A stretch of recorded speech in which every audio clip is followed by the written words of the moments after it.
जय हिंद दोस्तों। आज हम पढ़ेंगे सिंधु सभ्यता पार्ट 3।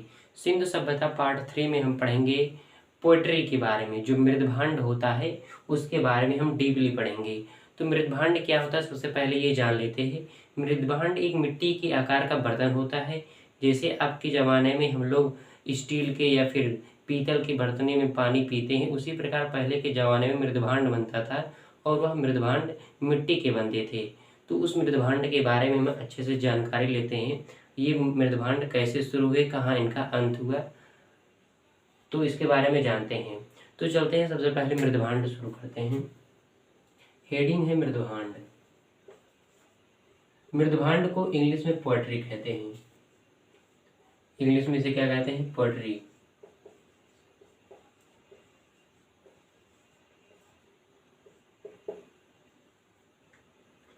अब जो ये मृदभांड है, इसकी खोज सबसे पहले किसने की थी? ब्लेंडर ने की थी।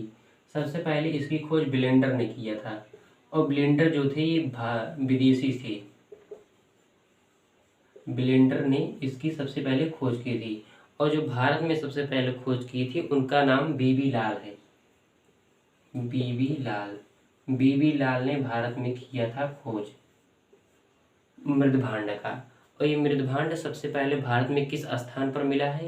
तो प्रयागराज। प्रयागराज, इसका पहले नाम इलाहाबाद था, अब प्रयागराज रख दिया गया है। प्रयागराज। और यह मृदभांड किस काल में मिला था? नवपाषाण काल में। हम पिछले वाले वीडियो में बता चुके हैं, थोड़ा रिकैप दिए हैं मृदभांड के बारे में, थोड़ा बताए हैं उसमें। और ये भी बताए हैं नवपाषाण काल में यह मिला था।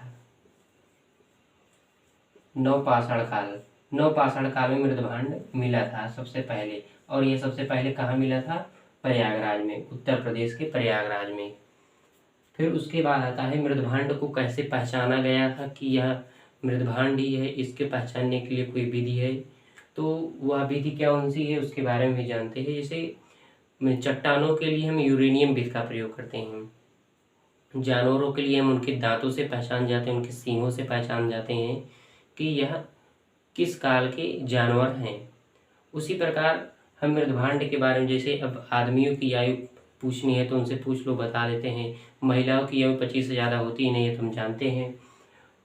और इसी प्रकार जो मृदभांड होता है, इसे निकालने की विधि थर्मोल्यूमिनेंस विधि है।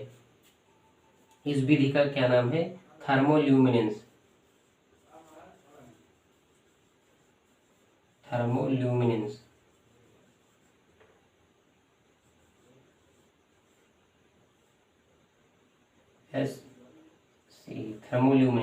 थर्मोल्यूमिनेंस विधि द्वारा हम मृदभांड को पता कर सकते हैं ये मृदभांड है।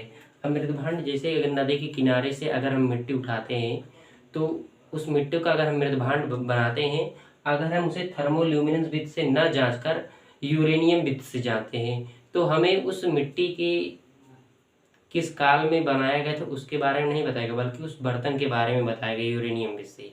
अगर हम थर्मोल्यूमिनेंस विधि द्वारा हम निकालेंगे तो हम उस मिट्टी के बारे में हमें यह बताएगा कि यह किस काल में मिला था। तो थर्मोल्यूमिनेंस विधि द्वारा हम ज्ञात कर सकते हैं कि मृदभांड कब का था। अब जो मृदभांड है इसे अलग अलग कैटेगरी में बांटा गया है। जैसे सिंधु सभ्यता में किस प्रकार के मृदभांड मिले थे, वैदिक सभ्यता में किस प्रकार के मृदभांड मिले थे, महाजनपद काल में किस प्रकार के मृदभांड मिले थे, उसके बारे में भी जानते हैं। तो चलते हैं, शुरुआत करते हैं किस काल में अलग अलग कैटेगरी में बांटा गया है मृदभांड को। तो सबसे पहले आता है सिंधु सभ्यता में। सिंधु सभ्यता में जो मृदभांड मिले थे, उसके बाद कौन आता है? वैदिक काल का शुरुआत जब भारत में आर्य लोग आए थे तो उन्होंने वेदों की रचना करना शुरू कर दिया था, तो इसे वैदिक काल माना जाने लगा। फिर उसके बाद आता है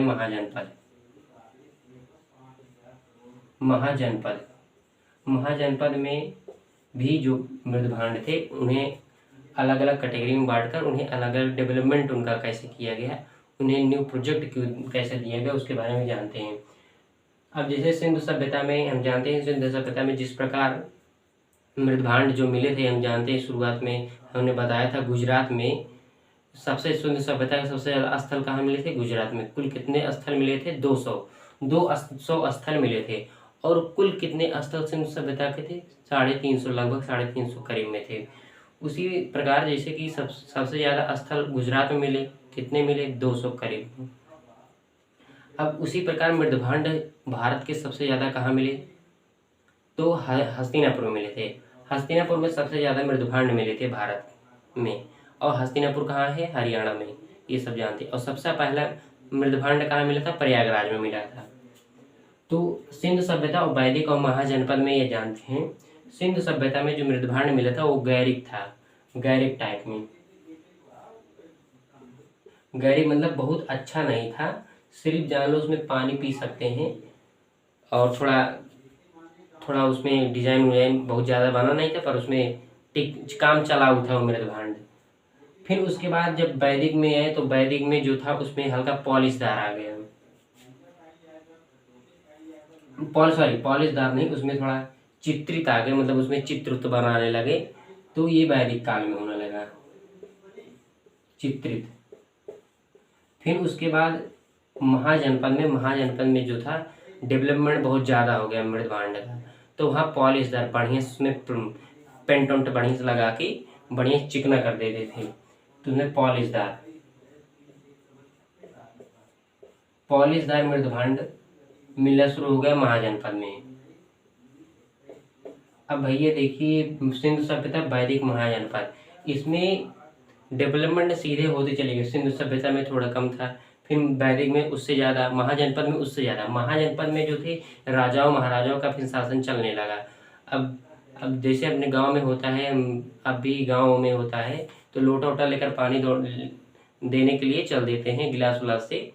तो उसी प्रकार अब गरीब लोग जो होते हैं उनमें बहुत ज़्यादा डेवलपमेंट होता नहीं है, जो जिससे वो पानी खुद पीते हैं, उससे भी जो नात बात आ जाते हैं रिश्तेदार, उनको भी पानी पिला देते हैं उसी से। पर जो अमीर लोग होते हैं उनमें जो होता है गिलास में भी नया गिलास निकालते हैं, मतलब खुद तो नया बढ़िया गिलास पीते हैं, फिर रिश्तेदार के लिए भी नया गिलास निकालते हैं। तो डेवलपमेंट उसी प्रकार हुआ। सिंधु सभ्यता वैदिक महाजनपद में राजा महाराजा आगे बढ़िया से मजदूर लगाकर बढ़िया पॉलिशदार मृदभांड बनवाए, और इसी से डेवलपमेंट होता चला गया। अब महाजनपद का जो पॉलिशदार मृदभांड था कब तक था? 600 ईसा पूर्व तक। 600 ईसा पूर्व तक यह मृदभांड चला। हम यहाँ लिख देते हैं 600 ईसा पूर्व। और जो ये पॉलिशदार मृदभांड बना था ये केमिकल का यूज किया गया था, मतलब रासायनिक प्रक्रिया के द्वारा मृदभांड यह बनाया गया था महाजनपद में। बस आज हम इसी पर चर्चा करेंगे। जय हिंद, जय भारत।